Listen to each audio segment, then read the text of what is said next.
just about live. So, yeah, so thanks everyone for coming along to tonight's .NET Knots. Before we get going, we have got a code of conduct. There's a lot of words there, but essentially it boils down to just be nice to folks. If you have any problems with tonight's attendance, or you feel like someone's breaching the code of conduct, then by all means drop either myself or Connell a direct message here in the chat. That's going to be the easiest way to get in touch with us. If you want to find out some more information, then you should be able to go to that bit.ly down there, and that will take you to the full code of conduct there. We do take this really seriously. Excuse me. So please do be friendly and nice and accepting, and we'll have a good evening. Normally we'd be thanking BJSS and Cordius and for helping out with locations and drinks and food, but we're remote tonight. But we do still like to call them out because they're long-standing sponsors and important to us. So thanks to them for their support. But tonight we're still sponsored by Calix, who are sponsoring us a book. Jeremy, I don't know if you actually got around to choosing a book, but I'm sure that you'll have some time to think about that, and I'll explain about how you can go about having a chance of winning that in a minute.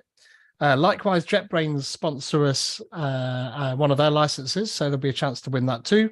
And that's my freelancing company, which is sort of a little bit inactive since I joined Avanade recently, but they're involved there just with all of the support that this event gets.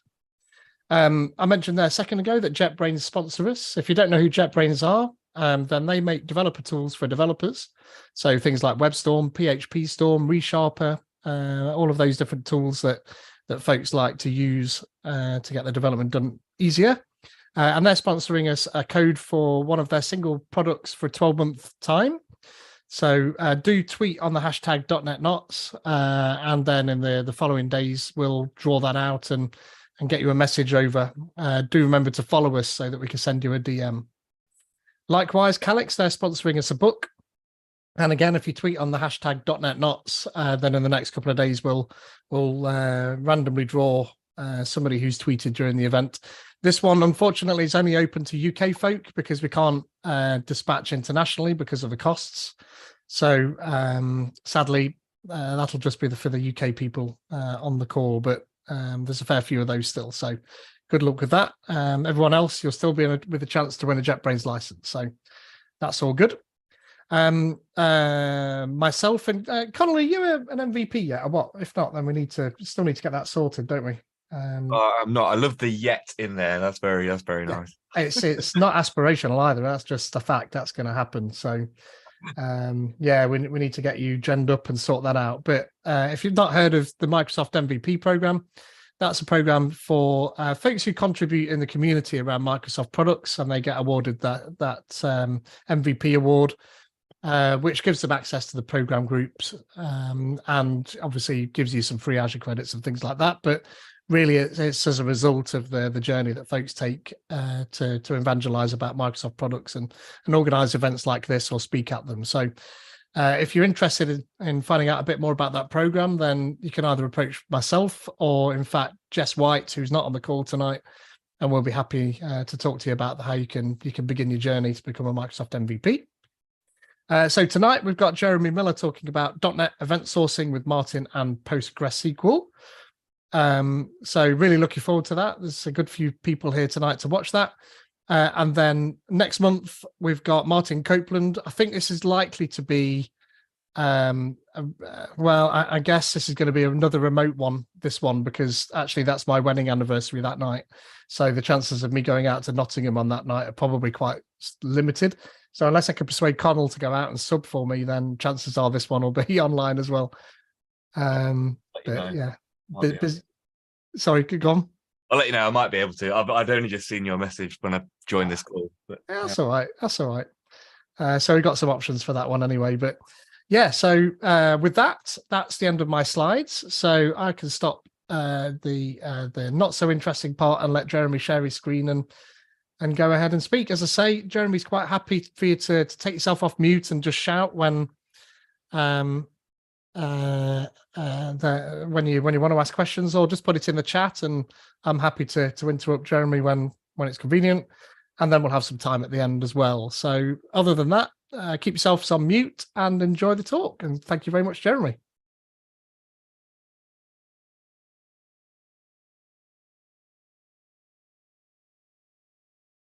Starting with when I remember how to get off mute. Hey, everybody. So I'm Jeremy Miller. Thank you so much for having me here tonight. I'm going to talk about the Martin project.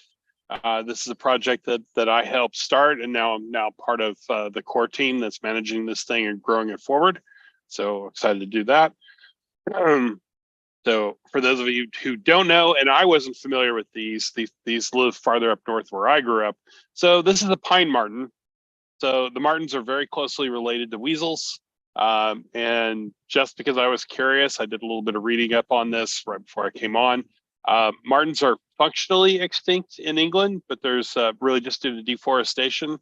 But they're very common in Scotland and Ireland. And there's an effort underway to reintroduce them to the wild in England. And just crazy kind of coincidence. I kind of enjoy a martin was spotted in London for the first time in a century in the last few years on a game camera. So now you know what a martin is. They're cute. There's gonna be lots of pictures of them. Now, Martin itself, the library, and it is just a library. It's not a service. It's effectively just a fancy way to access and use the PostgreSQL database. So there's no hurt feelings later. We don't yet support SQL Server or MySQL. I honestly think it's unlikely that we ever will, to be honest. Martin started really as an attempt to have an ACID compliant document database. There's all kinds of developer productivity advantages to having a document database. I'm just barely going to touch on in this. So that was really what we were looking for at the time. But at that time, so this project started in 2015. It was a really big deal to have a NoSQL-like developer experience, but still have a fully ACID compliant database. That was a really unusual killer combination at the time. So that's how we started. As Martin started, the document database side was important, but off to the side, just kind of a little rump, we put a very small feature set in for basic event sourcing support. Over time, that is completely overtaken the rest of Martin, and that is now probably the single biggest reason, most common reason why anybody is interested in Martin, and that's what I'm going to mostly focus on today. And at the bottom, you can see that's the documentation website if you're curious to learn more about Martin itself. So we're a .NET tool. So the question comes up pretty often: why in the world would you use PostgreSQL instead of SQL Server? Don't tell the Postgres people I didn't capitalize things the right way. Main reason, the thing that is really unusual in this case for Postgres, is it is absolutely outstanding and unique support for JSON. Specifically, it has a type called JSONB, where it stores the JSON in a binary kind of pre-parsed format. So it actually makes it very efficient to query inside the JSON, as I'll get into in a little bit. We've de-emphasized this over time because it's not sure if it's supported very well by Google, but you can run JavaScript inside the database. So running JavaScript inside the database on JSON documents, we found that to be very powerful. As a developer, and I'll show this in a minute, as a developer, the ideal circumstances I want for our teams is clone a repository, get a fresh clone. Maybe there's a Docker Compose file. Maybe there's a simple script. Run that and just instantly be up and running. Postgres, the Docker image, is much smaller than SQL servers or the other databases. So it actually turns out to be very fast to get up and running with Postgres on your own box. We were talking about this before the talk with Pete. Postgres has very strong support for both Azure and Azure through Cosmos DB and Citus. AWS has Aurora and RDS. So it's very well supported by a lot of different cloud options. And then finally, the PostgreSQL community, it's just kind of on fire right now. Postgres has been around forever, but something happened in the last 5-6 years where it's just absolutely taken off, and the rate of development, feature development, extensions is just skyrocketing lately for whatever reason. Right. Let me check that. Okay. So event sourcing, and there's another barn. So if you're not, I'm going to assume you're not necessarily, everybody's not necessarily familiar with this. Event sourcing, it's a way to do persistence where instead of always keeping track of the current state of the system per se, we're going to explicitly persist changes in states. So thinking about the events in a business workflow that cause the system to change. I'm going to talk a lot about building a ride sharing system a la Uber or a la Lyft, because I originally put this talk together right after my family did a vacation and we used Uber all week. So thinking of a ride sharing system, some of the business events that may be there, a ride requested, a ride started, a ride finished. So you're actually going to persist the data that represents the changes in state. Okay. Now, there's some huge potential advantages. Absolutely not relevant or useful for every type of system. Don't try to force fit it where it doesn't fit very well. But some of the advantages, you're much more closely using the actual business language itself. It can potentially make it easier for you to talk to your business domain experts. In problem domains, right now I'm working with a healthcare domain, have done a few times. I've also worked in banking where you may have formal legal requirements for audit logs of when did things happen. It may be that the event store that you're already using for your application may also be able to satisfy legal requirements in some cases. One of the huge advantages, it's temporal querying, your ability to time travel and see what did the world look like at 2 o'clock yesterday. So when we get into the ride sharing application, it's to be able to say if I have a certain driver that I know was working yesterday, what were they doing at 3 p.m.? What were they doing at 4 p.m.? By being able to take the persistent events, reload them, and kind of compile them into a view as the world would have been at exactly that time. That can be very valuable for a lot of decision making products. This is a big one for me. One of the applications I got to use event sourcing on was helping to build a telehealth system. Weirdly enough, I think a lot of us built those during COVID. But so doing a telehealth system, there's going to be a lot of metrics that we needed to track at some point over time of how long did it take to answer somebody at request an appointment? How long did it take them to go from requesting to the actual appointment? Maybe we need to find out later how many of these appointments were pediatrician appointments in the state of Texas or wherever it was. Maybe that's a metric that we didn't think of up front, but by having these events persisted, we know the time that things happen, we know the where, the when. We can kind of come back and we can create all new views over time, or kind of this time duration kind of metrics. We can retrofit them later because we have this raw event stream we can use. It's not necessarily, you can do event sourcing without a CQRS architecture. You can do a CQRS architecture without event sourcing, but they tend to go together like peanut butter and jelly. So they're very commonly going to use event sourcing inside of a CQRS architecture. I'm going to show a little bit of that when we switch to the code. This last bullet point, this is just my opinion. Maybe you have a different kind of thought. I actually think it's a little bit easier to handle some types of request concurrency with event sourcing, just because the natural fallout of event sourcing is you kind of naturally keep a sequenced version of what your business aggregates, where are they?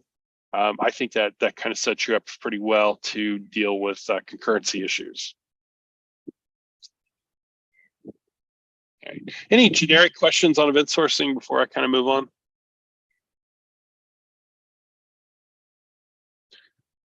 All right. So I want to talk about just a sample problem domain. Again, this is all kind of spawned from a family vacation where we needed to use a lot of Ubers to get around. We were visiting San Diego, where there's no public transportation. So just think about a ride sharing system. What kind of users we're going to have, what kind of events, what are the events that happen in the system that are of note. Switch this. So what I have, if you squint really hard, this is a representation. It's a requirements technique called event storming that came out of the event sourcing community. So the idea is get the people in the project all together, get the developers, get the testers, get the business domain experts. The last one's important. Get together, use the crudest way, and my favorite way is just take sticky notes, color-coded sticky notes on a whiteboard, and start brainstorming. What are the events inside of the system that represent a change in state? So just nitpicking some of these, and this is supposed to be orange. The color coding matters here. The first thing you would do is try to determine some events. Just thinking of that ride sharing, the first event is probably a ride is requested. Somebody like my family got their iPhone out, said, I need a ride from where we're at right now to the San Diego Zoo. So that's an event. And we start talking about, just start brainstorming other transitions in state. Just some of them I've popped up here. So there's customers, there's drivers, there's probably some administrators off the side we'll get to in a second. But just start talking about the events. So a ride started, a ride ended. So now we got some events. If you want to start rearranging this kind of left to right a little bit to get some idea of what events happen first or later. And from there, start thinking it through to some other things. So I'm just showing just stick figures, just like we've done use case analysis for, I don't know, longer than I've been a developer. Some of the types of users of this application. We're going to have drivers that are using probably one set of screens. We have the customer who are going to be using mobile apps or web apps to request rides, track where the ride is, hopefully tip later. So that's some of the views. Then the blue, the color coding here, maybe another step after this is start to define the system inputs or the commands that are going to generate events. And it's not necessarily a one-to-one relationship. I want to stress that pretty hard in case a real event sourcing expert watches this later. But for right now, let's say it's one-to-one. So in blue, we'll kind of tag it just to the left.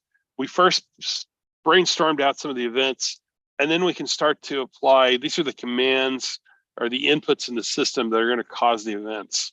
So right off the bat, we're defining some of the responsibilities in the system. This is implying that there's probably some kind of accept ride message handler or maybe a web service endpoint that's accepting us. But this is helping us go directly from business terminology, business concepts, almost directly to some elements in the screen that are in the application that are going to need to exist. And down below, we talked about event sourcing. We've talked about how we're saving the changes in status, which is at this point in time, it almost inevitably means we're storing little blobs of serialized JSON in a database somehow, some way. But at the same time, there is a current state to the world. Just thinking about as a customer, what's the state of my ride? Has the driver already accepted? Are we en route? What's the estimate going to cost? What are my opportunities? I don't want to look at a stream of JSON to figure out what my state is. I just want to know it. Same thing with it. In this case, I'm identifying as a driver shift. So in this event storming kind of motif, the green color coding here, this just represents a view, like a representation of your system you think you're going to need to know to be able to support decision making or just to respond to queries from the system. So again, this starts off with a whole bunch of brainstorming. That's what's called event storming. You can use online tools to do this, or you can just get together in real life and put stickies up on the whiteboard. Of course, the first time I got to do event storming, it was during even some of the early parts of COVID. So we were all in a really big room, all wearing masks, and we just had a rule that only one person at a time could be up at the whiteboard. So it was a lot of walking back and forth, but it was still really kind of valuable. All right, so finally, let's finally look at a little bit of code and look at some of the mechanics of just appending events. And right now, I'm not talking about anything but the persistence part of the application. So nothing about CQRS, MVC, anything like that. Just let's get started with Martin. Let's do some very simple stuff with it, just to kind of get a flavor of what it does, what it's like. But first off, I need a database. So just trying to do a little nothing up my sleeves here, no trickery. Everything I'm gonna do today is gonna be with Postgres running in a Docker database. So what I just did there is I just wiped out whatever database was running and I created one from scratch. So this database has absolutely nothing in it, no data, nothing. We are starting from scratch, and let's go get started. Reason why I'm making a big point of that is one of the points I want to make here is Martin does a lot of things to make your getting started story fast and easy. I'm not worried about migrations. I just download and go. So before we even get to event sourcing, I'll show you a first sample. You're probably going to need some reference data. Not everything's going to be event stored. There's probably some reference data for drivers or states or postal codes or whatever it's going to be. In our case, let's just say we have a simple driver entity, and we need a list of these in our system. So using Martin strictly as a document database just to get started. So every document needs to have an identifier and tracking just a little bit, first name, last name, license type, are they commercial, whatnot. This, if you're familiar with relational database, huge advantage of document databases. This could be much more complicated than this. It could have nested objects. It could be a whole hierarchy of things. Doesn't really matter. As long as it's serializable to JSON, we're good to go. So getting started with Martin, completely outside the scope of an application. One, I need a connection string. So this is a connection string that's just hard-coded to talk to the Docker image I just spun up. I can go right to a document store. That's the entry point to Martin. I can create that for a connection string. I've added a custom logger just so I can get pipe this to X unit output. And then just to show off a few other things, just for later in case we need it. We may be frequently querying on driver based on what license type they have. So I'm going to quickly just set up a database index on the license type property within the JSON. Now I'll talk about this one later as we get to it. So storing a document, I'm going to create a session from the store. So this would be an equivalent. This would actually be the equivalent of a DB context from EF Core, or if you use Raven DB, it's a document session from Raven. Very coincidentally. Start the session, create a new document, tell Martin, hey, I want to store this one, commit the transaction. And then just to prove that it actually works, Martin's applying an ID for you if you didn't already have one. It's a sequential GUID if you're concerned about that. And we'll just check it out a little bit, make sure it really matches what we think. Let me run this real quick. And this worked an hour ago, so it will guaranteed work right now while everybody's watching.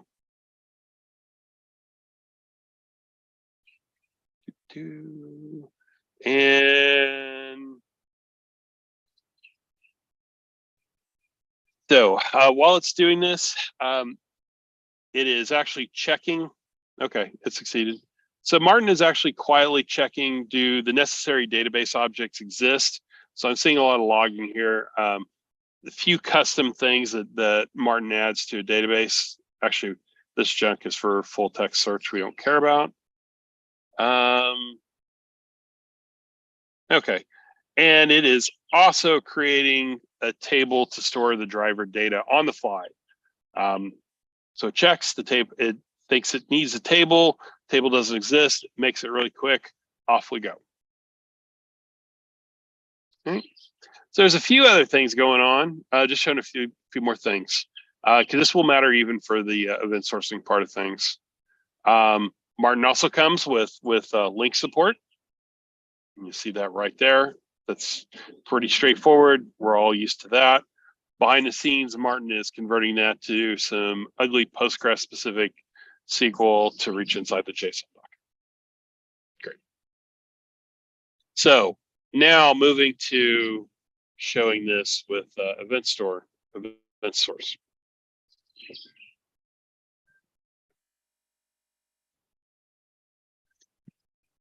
Little bit different. I'm going to spin up the document store again. At this point, we're kind of familiar with that. Just showing there's a little more. There's some grown up development kind of things here. Some very limited ability to do some kind of open telemetry type tracing between whatever's happening outside of Martin and the events that persisted.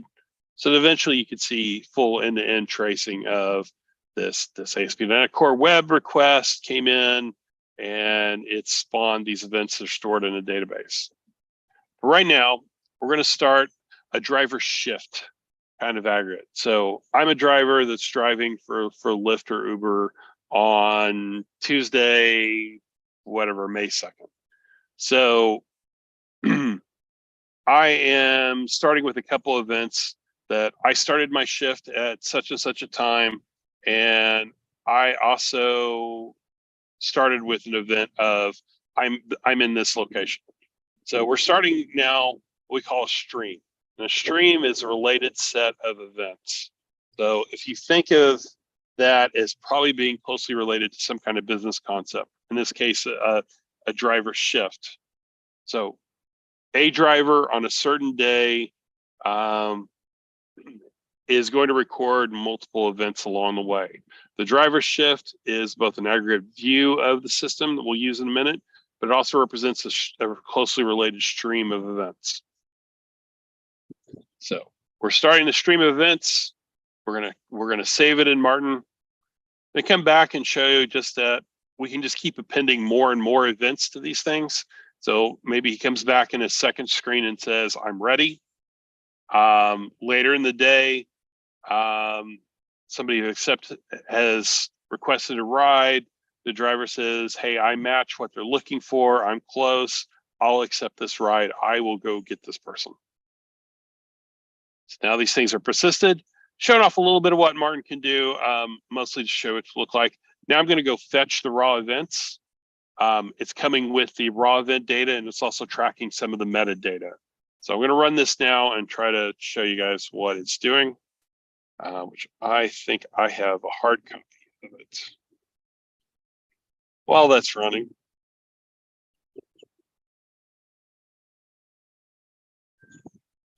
showing you a little bit about what is actually persisted in the system. So just the actually just one even. The shift started. So what's being stored by Martin itself is just this little JSON representation. This particular driver ID, category, where they're at, just kind of group them together.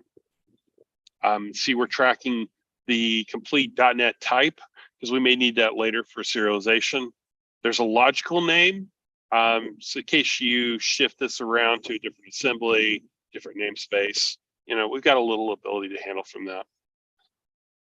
Just showing you a little bit more what's being tracked. See, Martin's automatically tracking when did it happen, and a little bit of extra tracking for if you're using multi-tenancy, or the causation and correlation ID that's meant to tie into things like OpenTelemetry tracing.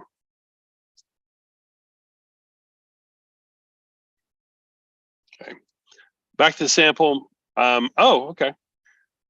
I might come back. Let me just put a few more pieces together back in the back here first. So it's not good enough just to have the raw. It's not good enough just to have the raw JSON of the events. You want to see. I want to know at some time what is the current state of the world. Or I want to be able to correlate all this event data into show me what the state is for all of the ongoing, all the current rides and drivers that are active in a certain postcode, postal code. So in a certain area of town right now, I want to see from all this big jumble of events about rides, events about drivers, correlate that all together for me and show me in one dashboard the state of the world for this driver application all at one time. So that's where the idea of a projection comes into place in an event store. So a projection, what that means is some mechanism for taking all those raw events and processing that into a view representation of the state of the world, like I was describing, aggregating the driver shift. Now, Martin has a couple different set of capabilities for how to do this. You can, of course, transform one event into one row in a database. If you want to use a flat table, you could store a separate document. But most likely what you're going to do is a specific kind of projection, which is an aggregation. You're going to say, find all the events related to one driver shift and show me what the driver shift state of the world is going to look like. Okay. Let me come and show you what that's going to look like.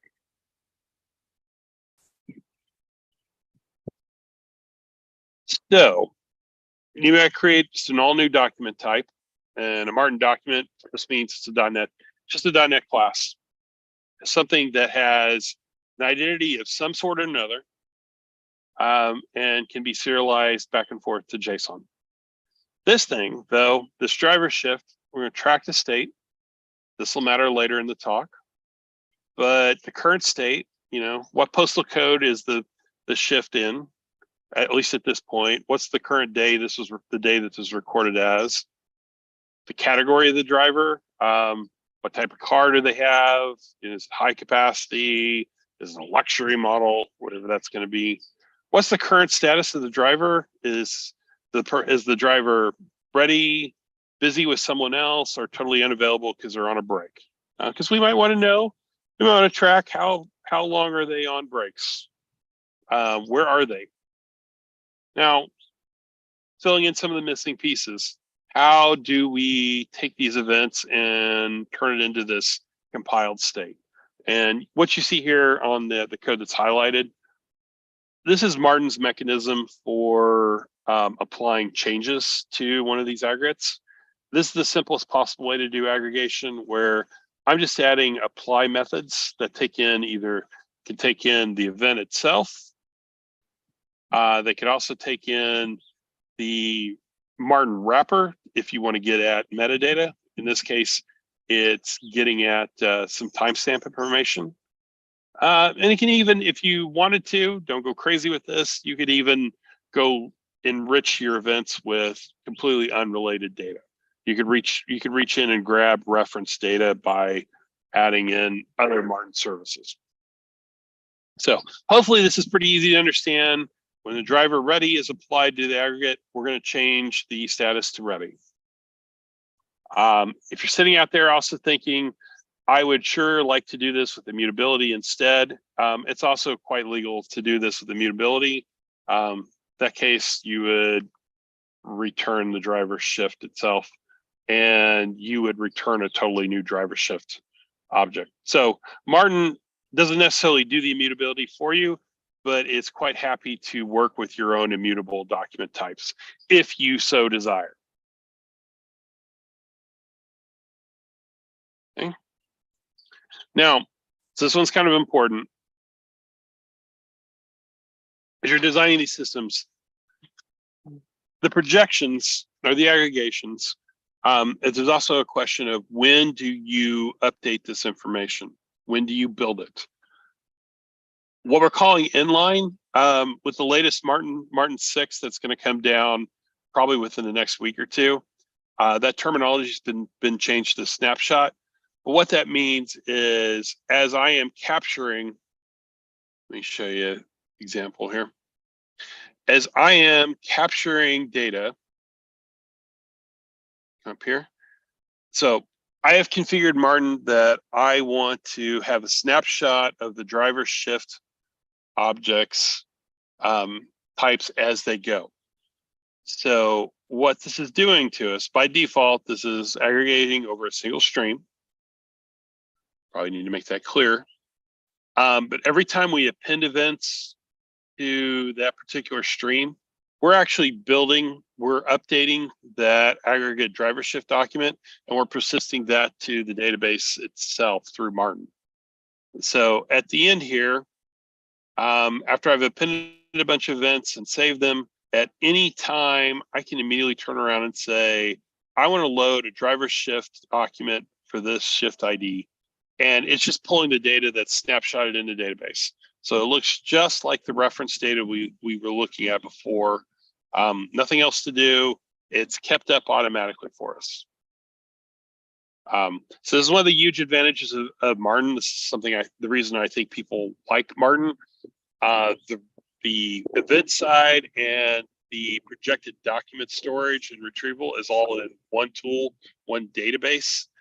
That's actually something I think that's a lot easier with Martin than many other tools. That's something that people really do like. But still, talking about our possibilities. One way to do that, what I've showed you, was inline or snapshot, where we're storing the database every time. So in an extreme case, let's say that you have a system where you're constantly reading the state of the driver shift, but you're only occasionally changing that state.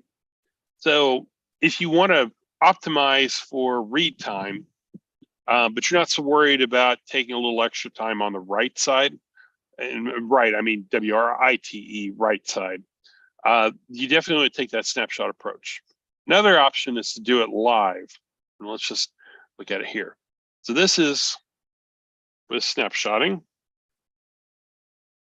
We're in inline lifecycle. Instead, let's do live aggregation.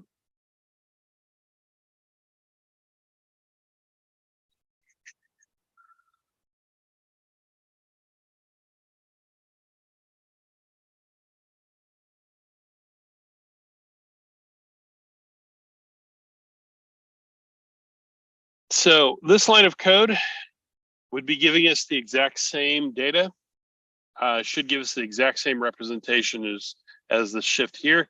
But what's happening instead is, in memory, we're loading all the events for this related shift, and we're calculating that driver shift view on the fly.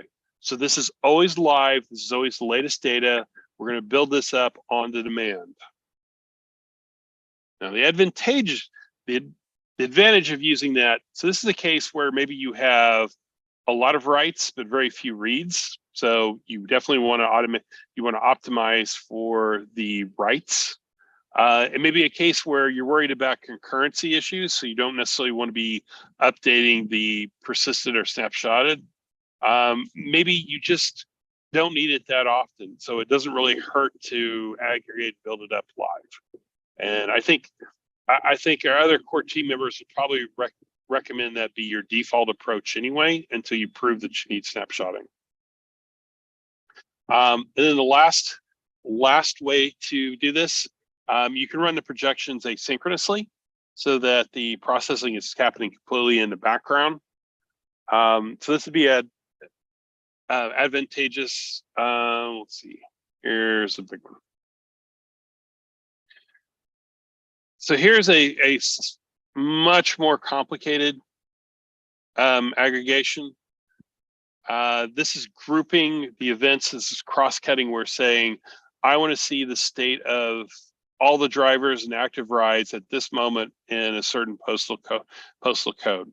So this is grouping together events from a lot of different rides, a lot of different drivers, and building up to one view. You definitely don't want to be doing this inline because you would run into all kinds of concurrency problems. You want to be running this asynchronously. So there's a process in an add-on opt-in option in Martin. We call it the asynchronous daemon that will enable you to run some level of projections asynchronously. So.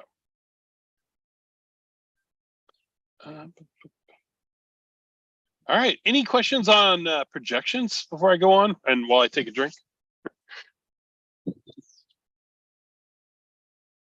think I'm going to have a bunch of questions when we get to the end. Having never used this or Postgres, but used a bunch of other tooling, it's interesting to see some of the stuff that it's like, ooh, that's interesting. And how does that work with something else? I'm thinking digital twins and things like Cosmos and bigger data and that sort of stuff with what you've got. But it's probably a bigger conversation we can have at the end, really, rather than interrupt you now. Happy to do that. Cool. So let's look at another cute Martin. So this is some kind of, I think, a Japanese Martin. So Martins apparently are everywhere, but so we're trying to connote speed the way he's jumping across the snow there. So now let's talk about building web services. So, and I'm purposely exaggerating here. Let's say that we need to build a web service that needs to expose some data in our database, and maybe let's definitely say it's multi-level. So if we were using a relational database, this is something that's complicated enough where we'd have to cross into various database tables. So if we're using a very idiomatic .NET approach, it is a relational database like SQL Server or Postgres, Entity Framework Core, and then on the right side, as we're writing out to the HP, we know as good developers, we don't necessarily ever want to send our rich domain objects down across the wire. One, they tend to not be very serializer friendly, and two, we don't want to decouple clients of our web services to the exact model that we're using for persistence, because there's all kinds of potential problems. Right. And I'm laying this on pretty thick here, except this is common. So the way that our web service is probably going to work is first we write some kind of link expression or a query. Maybe it's just go load some data. Entity Framework Core is going to take that link expression. It's got to go parse that out, translate that to a SQL statement. Which is probably a couple joins because this involves a bunch of different tables. I'm going to go pull that data, then I'm going to spin around, iterate over all those rows. I am going to build up a whole bunch of objects. Then EF Core is going to hand that over to us. We're going to take all those objects that have relationships between themselves, and then we're going to take a tool, some kind of mapping tool, or maybe we do it by hand. Then we're going to take that object structure, we're going to turn it into our view model structure. So, there's just all kinds of CPU things going on here. And then finally, once we've got all those objects created, the view model the way we want it to, then we're going to run a JSON serializer, turn that into JSON and stream it down to the HP response. So I'm a little exhausted talking. Admittedly, I'm laying this on a little bit thick, except this is what is really happening underneath the covers when you're writing a typical web service with a very idiomatic common .NET technical stack. All right. So now let's talk about event sourcing and some Martin functionality. So I did show this crazy postal code aggregation document that's happening behind the scenes. So it's probably, it could be a little bit behind the current state, but not too far. So just a compiled state of the world that's taking ride information and information from drivers and putting it all into one place. And point here by calling this out as asynchronous is excuse me, this is already being built and stored in the database as things change. So it's relatively close to reality at any given time, right? It's already stored in a database. It's stored in exactly this case. This is exactly the view that we want to send down to HTTP views. This has been built on purpose to serve as a view model or the read side of the system. So let's look at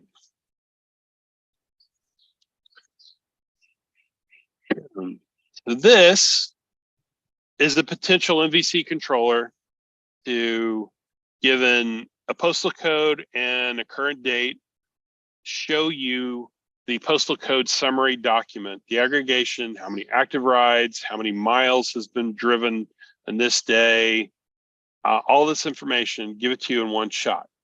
This is using an extension called martin.asp.ASP.NET Core.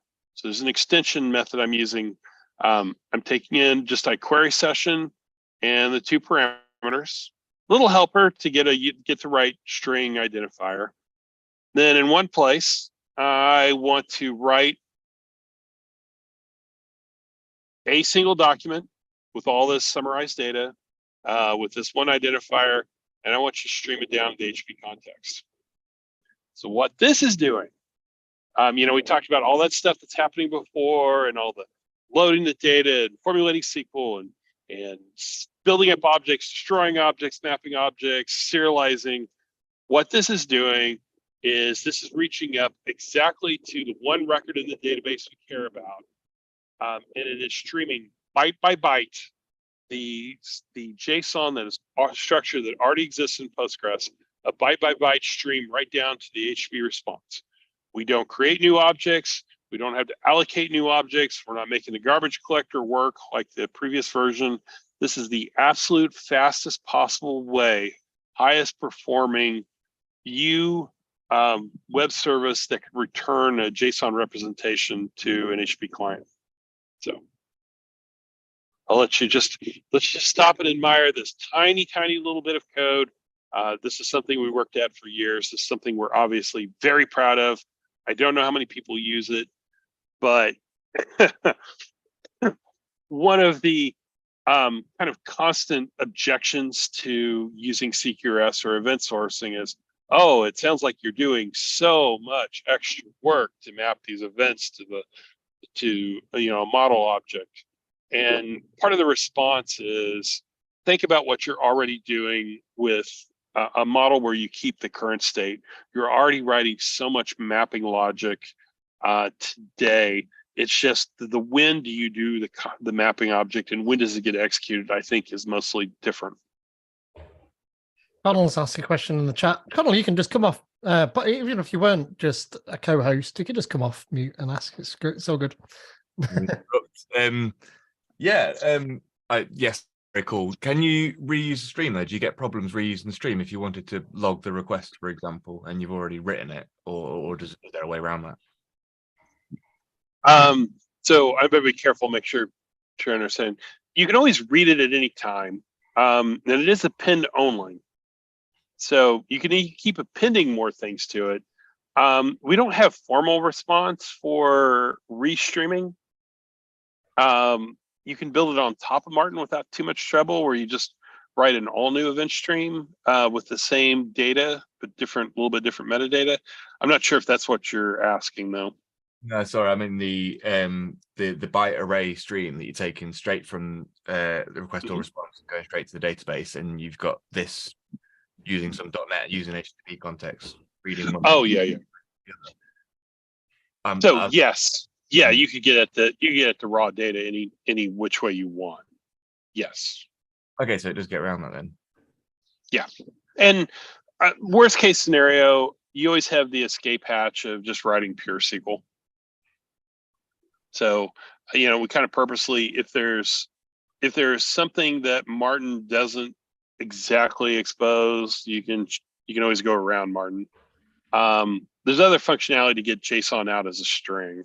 Let me see. Sorry, it's been a few moons since I've used this myself. So Sto ascoltando un po'. Live coding now. We're loving it. Done. oh yeah, here we go. Okay, so better answer. I think I'm a little more up to speed. So yeah, there's a couple different ways where you could say either I want to get the JSON as the raw JSON as a string, or you could stream it to you could pass in your own stream, capital STREAM. This helper is just a little bit specific because it deals with a couple HTTP context things. It sets the content length header, the content type header, just a couple very HTTP specific things. But yes, you can get at either the JSON, raw JSON as a string, or the raw JSON stream to your own stream.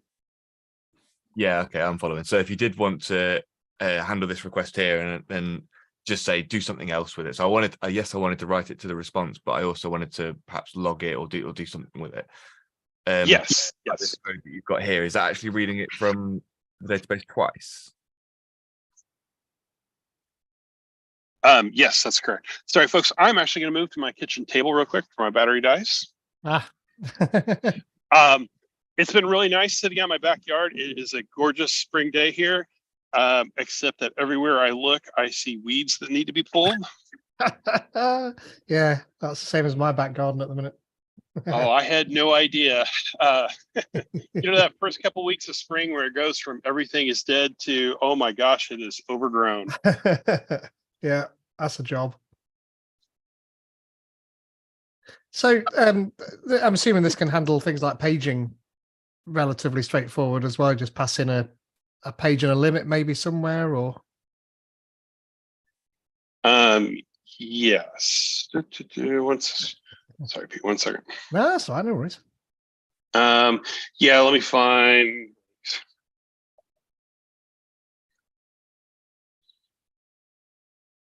So, and like this link query here, what we could do is Nice.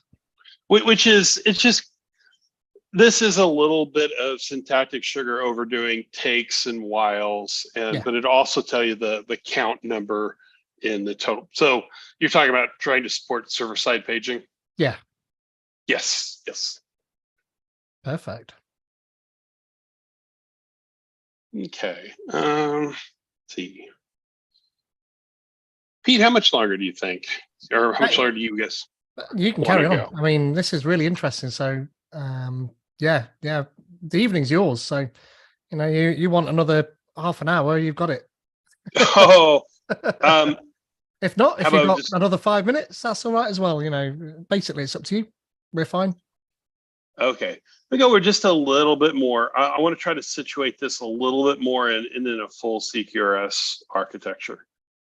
So just thinking of what you need to do, like let's say we were talking about the driver, and they have some kind of command where they can push a button and say, I'm accepting this ride. I'm signing up to drive this person around at this time in this position.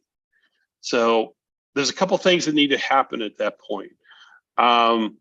We need to know the current state of the driver. So what's called the write model here. In order to validate that the driver can really do that.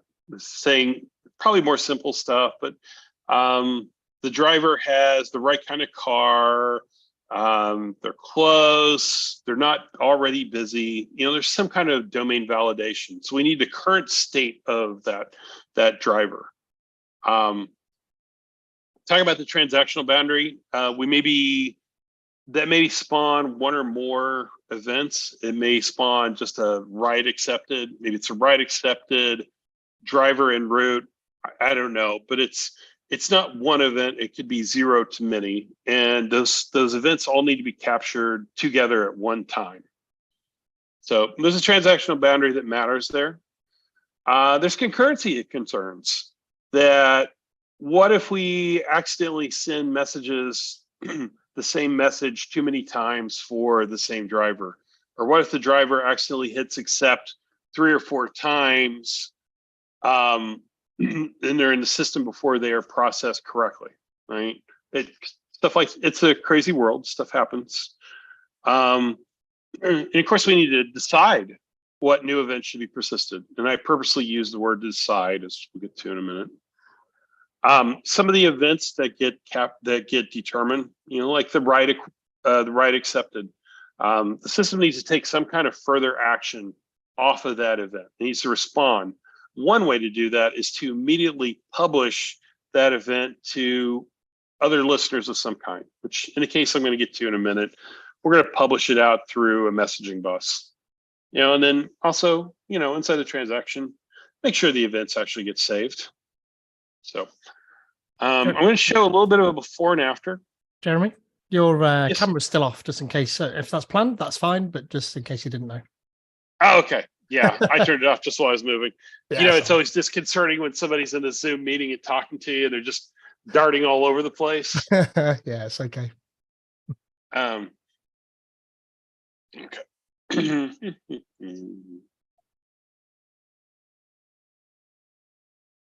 Then you also know how it is. The keyboard shortcuts you use every day, every hour are suddenly strange and bizarre to you when you're doing live coding.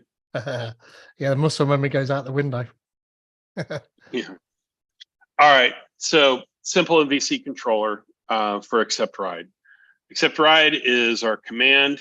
We're going to use the Martin document session. This is our unit of work. Let's say that driver shift, we know that it's snapshotted, so I can just go load it. Do a little bit of validation. If the driver is not really marked as ready, then I need to throw an exception and get out of here. And assuming that that's all good. I'm not super picky about this, but typically your events do get named in the past tense, and I just forgot it there. So in this case, I'm just doing one single write accepted event to make sure that's getting persisted, and I'm going to save it. Now, there's a couple things I didn't do. I haven't dealt with concurrency at all here. I haven't dealt with publishing this event back out so somebody else can deal with it. So let's go to some other versions of it. Let's make it a little bit fancier.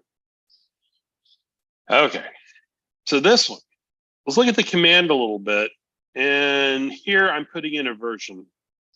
What this really represents is when I hit the button to say accept ride from the driver's application, they know that they did this based on version 5 of their shift. That's what their application behind the scenes is tracking, that I think I am doing this against version 5. So when we get here, this is a little bit of a helper that was introduced into Martin last summer. This fetch for writing, this is being a little smarter here. This is fetching the document, the representation. And it doesn't actually matter if this is something that's only built up live or if this is something snapshotted. Martin knows which way it is, and it just quietly deals with that for you. So this makes it very easy for you to switch between being that live aggregation versus being snapshotted aggregation. This is also setting us up to do some optimistic concurrency. There's a couple other versions of this I'm not necessarily going to get into, but this will reject the operation in the end if somebody manages to get in and change the driver shift before this is 100% saved. Then this whole thing will fail with a concurrency exception. The transaction will be rejected, the changes will be rejected. Of course, in real life, you'll have to do something to possibly retry it, but I'm going to ignore that for now. So Martin's given us the aggregate, the current driver shift version. We can validate against that. We can decide what we're going to do. We can append it to the stream, and finally we'll save it, except this time we're doing optimistic concurrency that could reject this if somebody else has gotten in there first, such that our operation is now obsolete.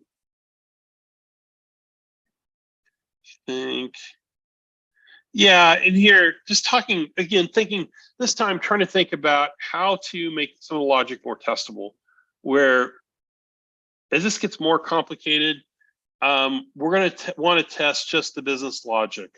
So start trying to isolate more of the infrastructure that does the fetching and the saving and the persisting to get it a little bit closer to something that's more testable. And here I'm doing that just by extracting a method. But it would still be nicer if we could go even farther. Now this is where I'm going to throw in a whole new tool. And this is just a sneak peek. So kind of a buddy related project through the same GitHub family. It's a new project called Wolverine. It is a .NET mediator / message bus tool, but it's built with a very close interaction with Martin. So combine this up, we start to call this the critter stack. So using Wolverine's integration with Martin, so that same thing we've been doing. We come down here. I'm going to show you a little bit more how the pieces fit together in context. But at this point, using Wolverine,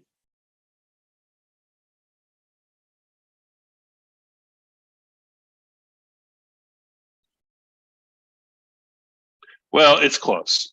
So we're doing something called the decider pattern. So now, let's say that we have a single function that, giving the state of the current driver shift state and a command, it is going to return to us an enumerable of all the events that should be added to the aggregate. But you could also decide, nope, nothing should change. It could return an empty enumerable. It could return more than one event, and it could also still throw in an exception. Now, forgetting all the other operations, just this one function, this gives us a pure function that we can very easily, we can much more easily unit test. We can build up a driver shift exactly the state that we want it to be. We don't have to put a bunch of stuff in the database to test this. We don't have to mock databases. We don't have to mock services. We don't have to do anything. Build this .NET type, build this .NET object, call this function, and do assertions on what we expected to be returned from. So this is now isolating the business logic. But of course, you're asking, how is this exactly an equivalent to what we were doing up here? So what Wolverine does, we are going to, get another MVC version. We're going to take this accept command, and we're just going to delegate. We're going to say, I just want you to run this command right now. If you already use Mediator, this is going to be very similar. It's not exactly the same tool, but it's, in this case we'll go with it. Wolverine itself is wrapping a whole bunch of middleware around this. The aggregate handler here, there's some naming conventions. I could do this with some attribute stuff to make it more explicit. But Wolverine is recognizing that this is trying to apply commands to an aggregate state that is also going to give us potentially some events that are going to come out. So a few things, there's a few smarts. This driver shift ID, this is a meaningful naming convention. This kind of implies that this tells Wolverine that is identifying the related driver shift that the command's trying to refer to. It's also telling us this version by a naming convention again, that we're going to set this up for optimistic concurrency by default. There is an exclusive dependency. There is an exclusive lock alternative I'm not going to show right now. But this is enough that Wolverine is wrapping middleware around this that gives it the exact same functionality as what we did up here. Let me put a little more in context now. Now trying to talk, how does this set up in the application itself? So basically basic web application builder that came in .NET 6 Plus. So I'm going to add Martin. Add Martin is going to register Martin into our IOC container. When it does this, I'm going to add a couple things underneath it. You know, I talked about the asynchronous projection support. That's an opt-in model.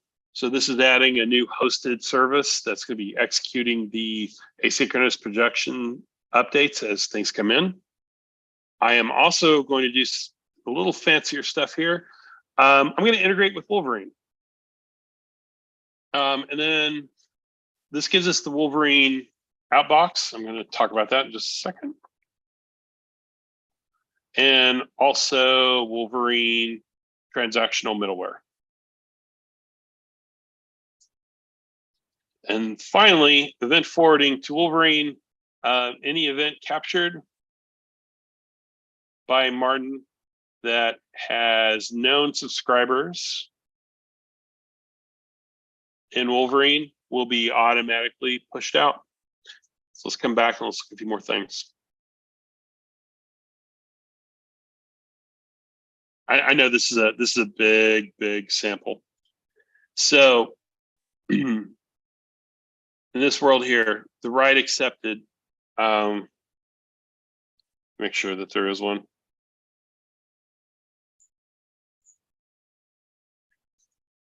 Just to put this a little more context, this is missing.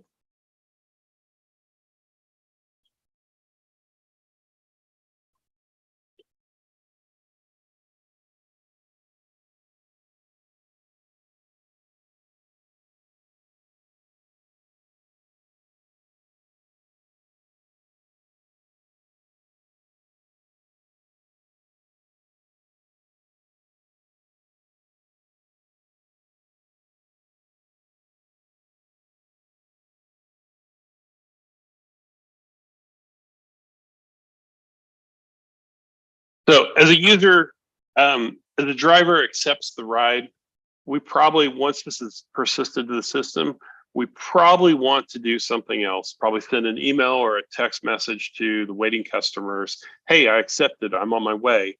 We need to not just persist it, we need to act upon it.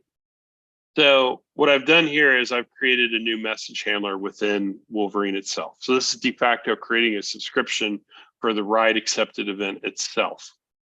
All that to wire it up to say that when this method is called, we determine that, yes, you can do the accept the ride, that after and only after it's been successfully persisted, the transaction has succeeded, we will also kick out, we will actually kick out write accepted as a message to the subscriber, which is this thing.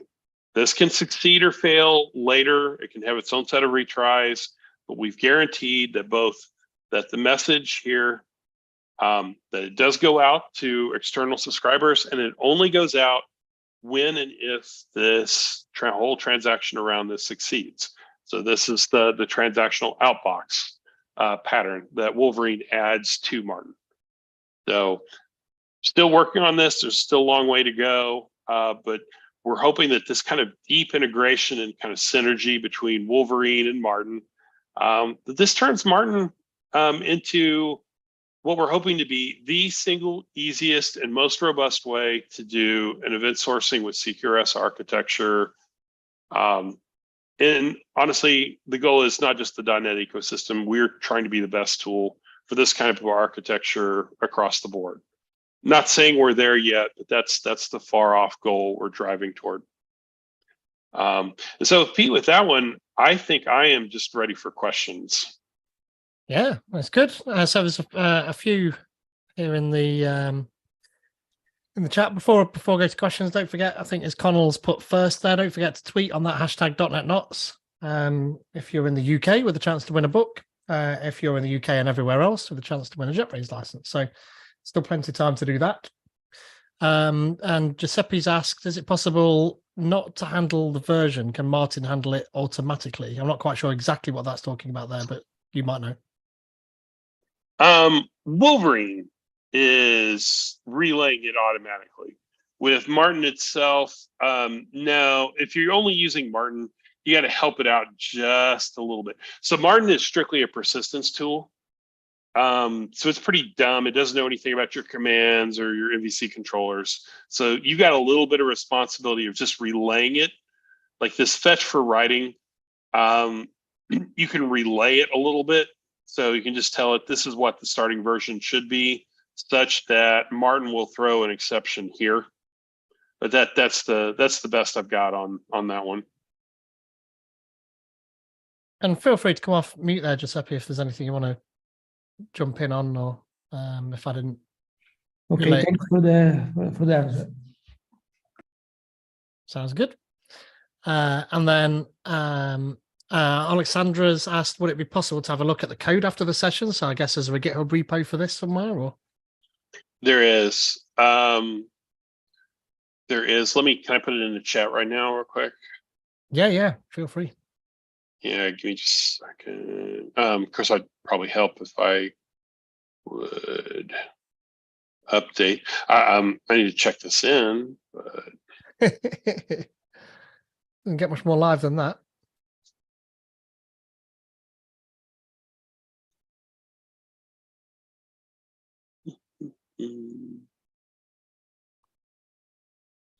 Stavros Giorgio's replied to a couple of those messages there as well, saying that you can append events optimistic in the Martin, and Martin will fail if the version is not the same, or increase automatically in the version. So Wolverine is a mediator for microservices in order to communicate.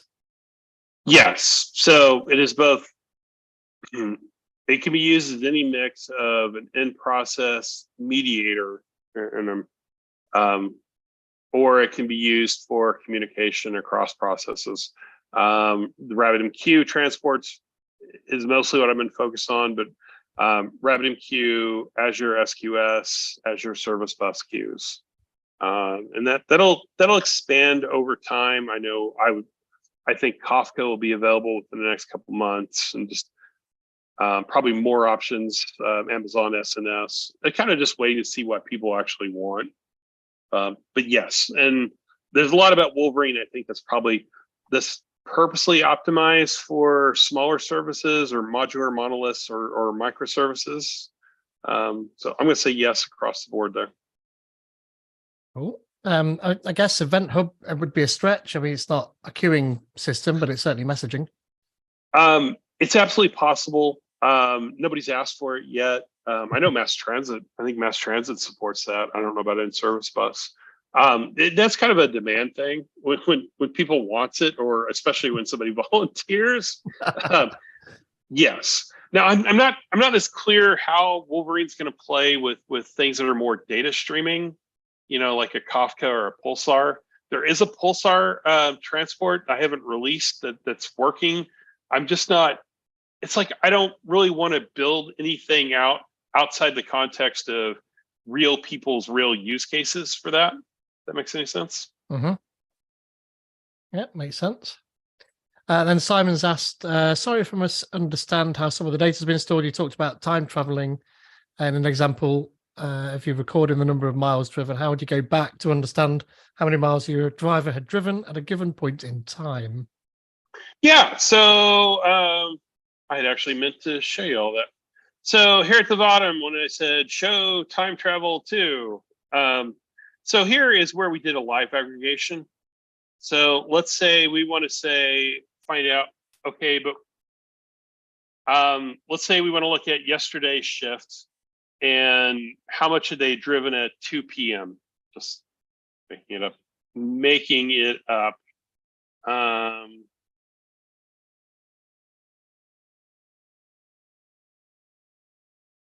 And just forget that anything about.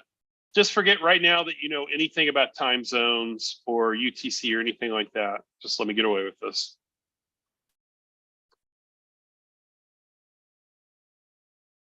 Okay. Do we agree that this is 2 p.m. yesterday? Sure, why not? Depends where you are. Just don't test it.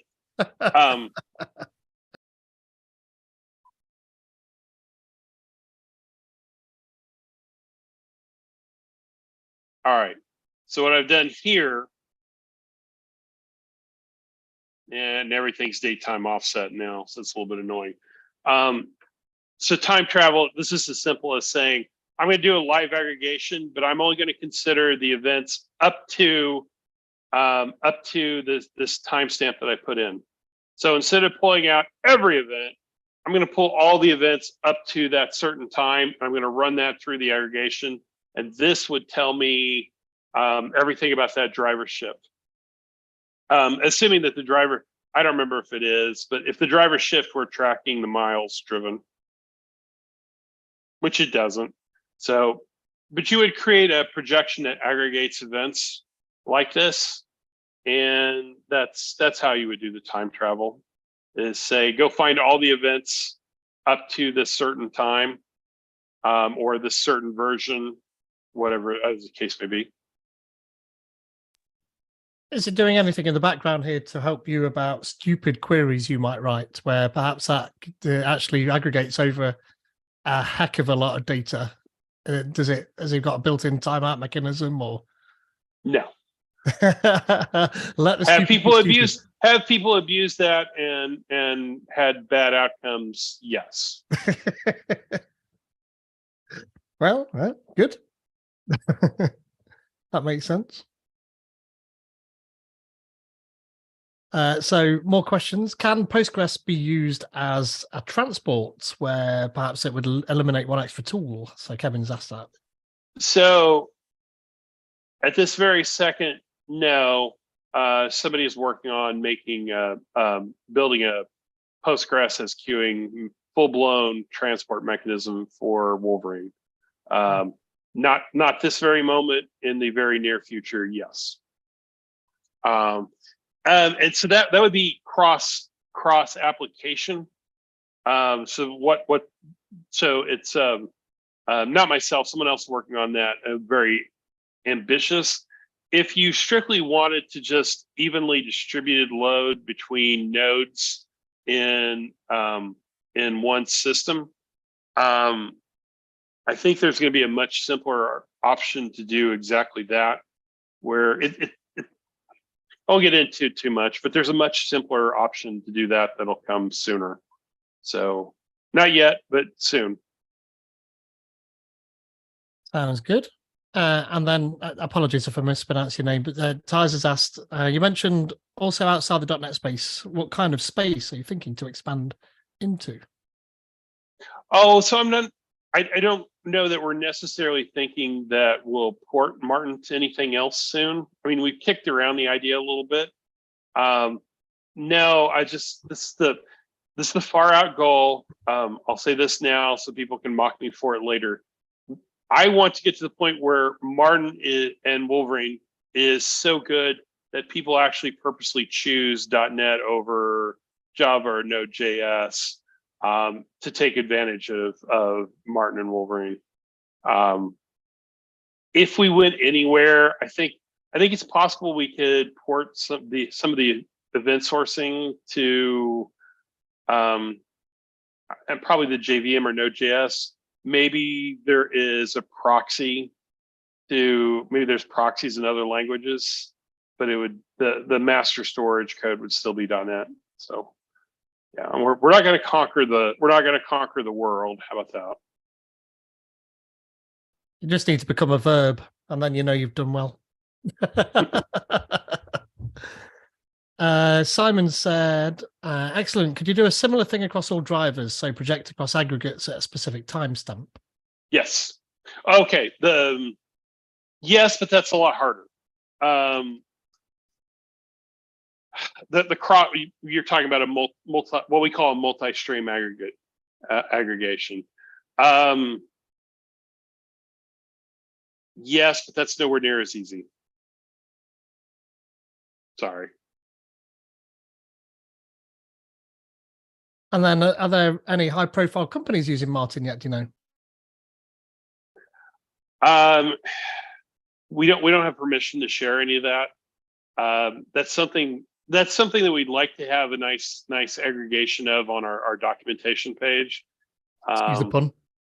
Yeah, I can't share that. Probably we do have a lot of users, but it's probably more smaller shops rather than bigger. I mean, we're kind of a Rebel Alliance tool. I mean, this is not Microsoft approved, so that means more smaller shops rather than people you're going to recognize. I mean, I can tell you in the US, there's a major state agency that's using it, but I don't have permission to share that. Do you trace sort of usage statistics? Do you keep an idea of sort of how many active users you've got? Is that something you can share? Or I don't. I mean, other than Nougat, I mean, this is some. So the definite plan is to monetize this through support model, consulting model, probably some paid product on top of it for very, very advanced big data kind of features. So we're going to have to do that sooner or later. I mean, what I can tell you is it's had 4 million Nougat downloads. That number is always bloated because, I mean, you know, you get a fresh copy of it every time you do a fresh clone. But that's the number I can give you. Pretty good as it is, though. It's really good for a Rebel Alliance kind of tool. That's not, you know, it's not an action or it's not something that's super generic that everybody wants. It's people have to go looking for this kind of tool to find it and use it. But we're thrilled with that number. Yeah. Is it open source? Yes. It's open source under the MIT license. So Excellent. Permissive license, no GPL nonsense. Yeah. And I'm assuming you're accepting pull requests. We do. So I think we're 130, 140 contributors over time. So it's a pretty active community. So 3 core members, but we've had contributions from over 100 people over the years. And some constructive feedback from Stavros. Can you improve the documentation? We found it hard to solve some issues. Wow, I've never heard that before. If you have any suggestions, absolutely. What we found out is it is really hard to construct and lay out the documentation in a way that makes sense for people to find things in terms of what they're trying to solve. Like it's very easy to fall into a trap of describing, here are the various options and classes and API endpoints, when that's not necessarily the language that people are using to search for and find things. So yeah, any feedback? Yes. Is it? Stavros says that it was difficult to configure Martin to work with 2 pods with the same database. Huh? Okay. Might ask you to go to the Discord channel for that one. Have you got a link to the Discord channel? Seems like something smart to have. And while you're doing that, Kevin says, we've used Martin in 2-3 different live projects so far with Wolverine, and we're looking to try using it instead of NSP or Rebus. So that sounds good. Cool. And, well, Kevin's definitely been around. Kevin, I'm assuming you're the Kevin that pops up on Discord. Yeah, is the answer. And Stavros says they've done it and it's working now. So I guess, again, if you're accepting pull requests, then I'm also guessing that you're accepting pull requests for the docs if they're open source too. Oh, always. Always. And every documentation page has a, I don't remember where it's at in the new alignment, but there's like an edit me or make suggestions or something that takes you right to the GitHub page for it. You can even make changes there. Oh yeah. No, definitely love getting improvements to the documentation kind of pull requests, or that kind of, this is confusing, here's a better wording kind of thing. The best kind of pull request is a fix for a problem you didn't even know you had. Yeah, absolutely. Because there's you and one other person, and that other person is searching around forever to try and find the problem. We can't find it. So it's amazing who you can help just by doing something like that. There's the Discord link in the chat, folks, as well, should you need that. Any more questions? I could go for a real general one, but it's probably one. Do you, unless you covered this, do you have to like basically get your design right up front. What's the option for refactoring either the events or the aggregates if you want to split or combine them? But you've already So, yeah. So we have so there's an idea called upcasters, but so if the events are already stored and you want to change the events, you have a mechanism to take the old event body and have it put into a new shape on demand. So you have to do a little bit of you have to do a programmatic bridge of, if it says the old version, this is how to transform it to the new version. So that's just the raw events. As you, splitting the aggregate might be a little bit harder, but as you change the shape of an aggregate, you can just you can just replay the events and rebuild the projections. So we have existing mechanisms to say start this projection over if it's inline or asynchronous or whatever, and rebuild it. Yeah. You know, that's a massive. That is an area where there are a lot of opportunities for improvement. You've worked in sales. And I'm really, is it TIES or is it TS or apologies? It's TIES. TIES. It's neither No of those worries. is the answer to that, TIES. No worries. Feel free to come off Difficult mute and ask your question directly if you like. Yeah, that's fine. So we're using Mass Transit for queuing as a queuing solution. Would Wolverine be a replacement for that? Yes, potentially, yes. It works very differently. The runtime architecture is very different. You know, obviously mass transit's much older, so there's more transport options. Yes. Yeah, we found Mass Transit actually to be quite difficult to use. And there's a lot of magic happening and difficult to configure things like retries. So I'm looking forward to how that would work with Wolverine. I think that the retries are easier to configure in Wolverine, or I think they're much easier than they are in Service Bus.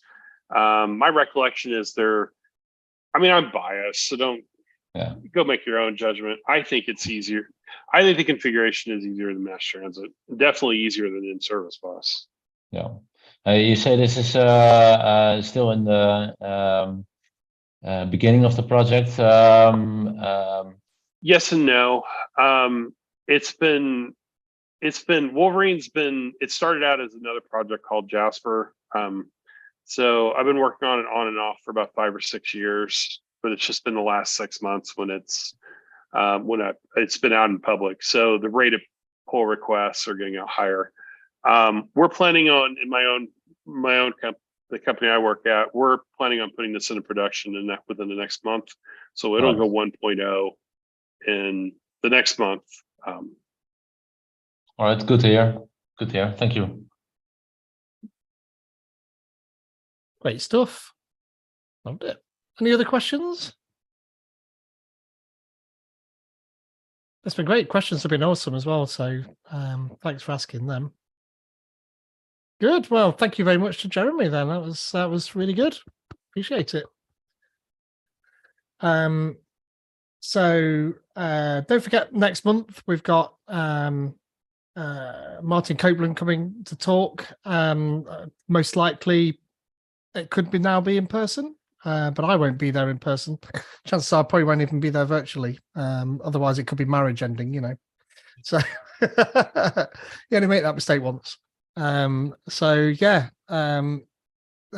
check out Meetup when that gets put up for that. If you've not already done so, don't forget that hashtag .NETKnots, and we'll have a look at that in the next day or so and draw out a random person to win those 2 prizes, or rather a random person each per prize, unless only one person's tweeting, and then you've got a chance of winning both, I guess. But yeah, other than that, thanks again to Jeremy, and thanks to everybody who came along tonight. It's quite a few new faces, so it's been really nice to see you folks. And we'll see you again next month. Jeremy, feel free to hang on while everybody else drops off. But yeah, see you all again soon, folks. Yeah, thank you, everyone. Thank you, everybody. Thanks for coming.